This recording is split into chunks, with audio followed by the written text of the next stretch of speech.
Post details an elderly, egotistical president shielded from reality by a slavish coterie of loyalists. Never said that word before. So ailing, mendacious, egotistical, and that's from media outlets that spent 4 years smooching Biden's wrinkly ass. They were so far up his butt, I'm surprised they didn't diagnose the cancer. In a recent hilarious diatribe, Greg Gutfeld exposed all of former President Joe Biden's errors, fumbles, and disorganized phrases. From missed exits to those uncomfortable air handshakes, Gutfeld turned Biden's confusing moments into a savage masterclass of political roasting. Joe could not be protected from this ruthless attention by teleprompters, tests, or media spin. President Biden boasting about how you should be thanking him this Thanksgiving. Well, this past week, as Americans gathered around their own kitchen tables for Thanksgiving dinner, that was our goal. To give them a little more breathing room, from turkey to air travel to tank of gas. Instead of using fists, Greg Gutfeld emerged with razor-sharp humor that cuts as cleanly as a surgeon's knife dipped in sarcasm. His target stood there with a confused smile and a wandering gaze.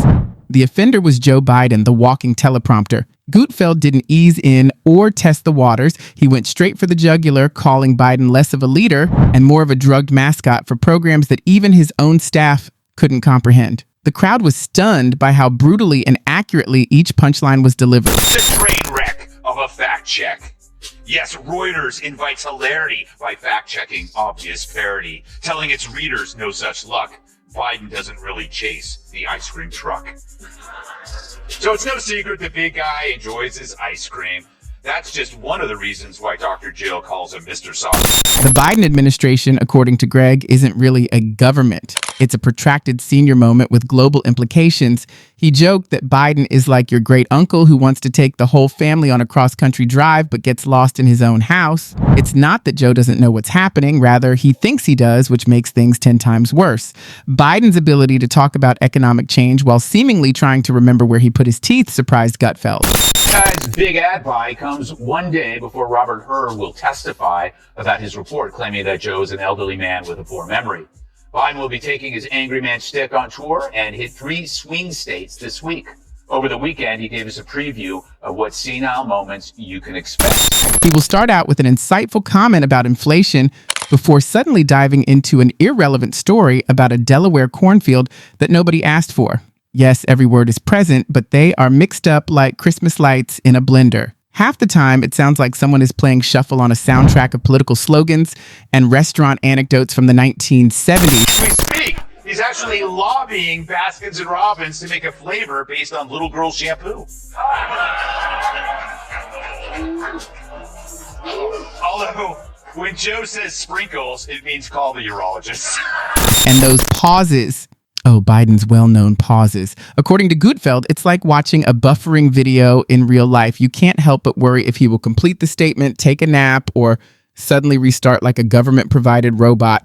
Every now and then, he leans in and murmurs as though he could reveal the location of the nation's secrets.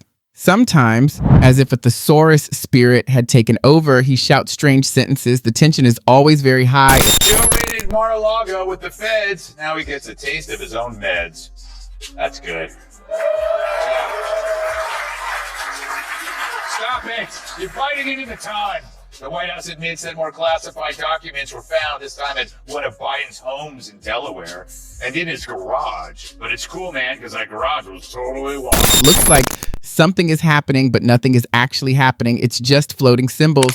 According to Greg, Joe's capacity to remember which room he is in is more dangerous than any foreign power, and Biden is the commander-in-chief of confusion. He said that Biden has the energy of someone who walks into a kitchen and becomes distracted. On those same days, though, he is now signing executive orders. According to Joe's reasoning, you need a loan to buy eggs and an investment advisor to finance petrol. Greg laughed. Furthermore, despite the fact that the economy is clearly collapsing, Biden is behaving like a magician when he says that it is doing great. Pennsylvania, I have a message for you. Send me to Congress that I can support this right.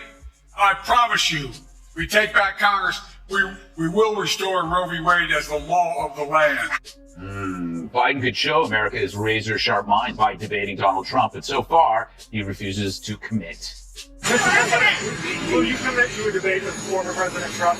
It depends on his behavior. Greg wasn't finished yet, responding to concerns over crime, chaos at the border, and struggling schools. He took a jab at Biden, joking that the president could hold a town hall where he mutters something that sounds deep, then wanders off stage like a confused dad at a music festival. He went further, likening Biden's leadership to trying to power a city with a lava lamp. Sure, it's bright and nice to look at, but it doesn't actually do anything useful. Then came the classic moments everyone knows. Biden chatting with thin air, shaking hands with invisible people, and freezing mid-sentence as if someone hit pause on a remote. Greg quipped, "We're one press conference away from him confusing a houseplant for a foreign ambassador."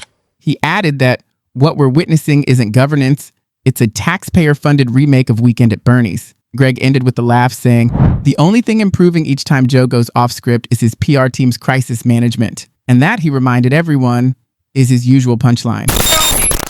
The cold, sweet treat is perfect for cooling down after a long, hot, sweaty day of aimlessly drifting around the White House like a tumbleweed. But now Reuters, which claims to be a news outlet, is getting mocked online for actually fact-checking a clearly edited video of Biden getting distracted by an ice cream truck and walking out of frame. Gutfeld didn't hold back when addressing foreign affairs, mocking Biden's diplomacy by comparing it to trying to calm an angry bear with a bedtime story. He joked that Biden has the diplomatic presence of a sleepy substitute teacher who lost the lesson plan and just wants everyone to nap. A description, he said, fits whether Biden is negotiating deals or dealing with hostile nations.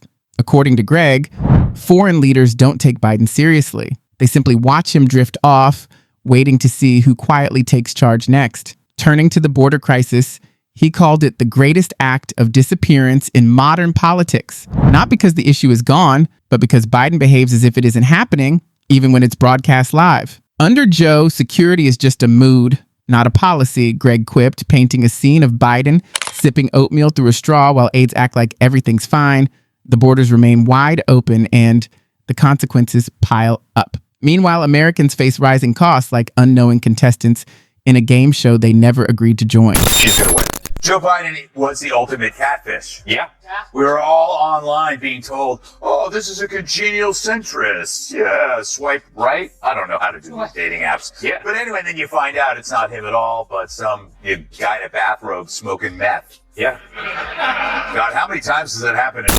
If cool shades and a careless walk down a corridor could save America, Gutfeld said, Biden would have been a founding father by now. Instead, he looks like a man who wandered off from a retirement community in search of a jazz performance. Greg called Biden's proposal financial theater and targeted the student loan scandal as well. One day, he turns into a hero to borrowers. The next, he's acting as if money will appear out of nowhere while being defeated by reality and the legal system. Biden's approach to the economy is like playing Monopoly after mortgaging everything and forgetting what the pieces do, Gutfeld said with a grin. Just because you've been in politics for 40 years doesn't make you qualified. Greg says it just means that you have been hanging around the building while others have been at work. Alzer and Chancellor Barabee, thank you for joining us as well. And for families across the country, this school year. That's hilarious. I would say the footage does seem manipulated. There's no way Joe can move that fast. But give him a break, he's got oil cancer. Biden frequently portrays half of the nation as radicals, which contradicts his claims to be a unifier. It's like inviting someone to dinner and then making fun of their car, kids, and outfit before they even sit down, said Gutfeld. You can't criticize half of the country and claim to be healing it. Greg laughed and said that the only thing that has truly united them is America's desire to permanently silence political ads. In closing, Gutfeld noted that Biden might be the first president to nod off during a meeting while still receiving praise for his poise. We live in a time when Biden blinking in the right direction is considered progress, he said. The Justice Department's appointing a special counsel to review whether Biden has handled classified info. So how is the White House dealing with this? Come on, you just got to trust the process. This is an ongoing process under the review of the Department of Justice. We're going to respect the process, and we're just going to allow the process to continue. Let the process continue. It's an ongoing process. I am genuinely saying to you, there is an ongoing process. This is all part of the Justice Department process as part of that process. And I said because there was a process of justice throughout this process, we just laid out the process that was taken, and that is the process. Yeah. Sure. Compared Biden's policy adjustments to flight delays, which are usually announced with a fake smile before total mayhem breaks out. One day, it will be a summit on green energy. The next, he's muttering about togetherness while ignoring a train derailment that everyone is watching. According to Greg, the White House has turned into a live-action weekend at Bernie's. But instead of beaches and sunglasses, we have worried press secretaries managing Olympic-caliber damage management and cue cards. Every time Biden turns to exit the platform, there is a 50-50 chance that he will walk into the flag or the drummer, and he is still being hailed by the media as having redesigned physics. When Greg criticized Biden's efforts to relate to the average American, the audience couldn't stop laughing. But what if the Biden cover-up was by design, orchestrated to protect not the president, but to enable a radical agenda? Anyone could tell Joe was feeble. But what if Biden's decline wasn't caused by disability, but by debility, meaning he was purposely kept exhausted, confused, and miserable, like an overnight shift worker or Fox and Friends viewer? Gutfeld couldn't contain his laughter as he mocked Biden's attempts to pose as a blue-collar man while being spotted in Delaware, sniffing designer candles and attending high-end fundraisers. He joked that Biden talking about the working class is like a reality show host claiming to understand homelessness because they once stayed at a budget motel, pure showmanship with zero real connection. Greg then took aim at Biden's awkward social media posts, those stiff, overproduced clips of him staring blankly into the camera or clutching an ice cream cone like he's trying to recall what year it is. According to Gutfeld, these aren't displays of leadership. They look more like commercials for retirement homes. He quipped that if Biden ever joined TikTok, his challenge would be called Find the Exit.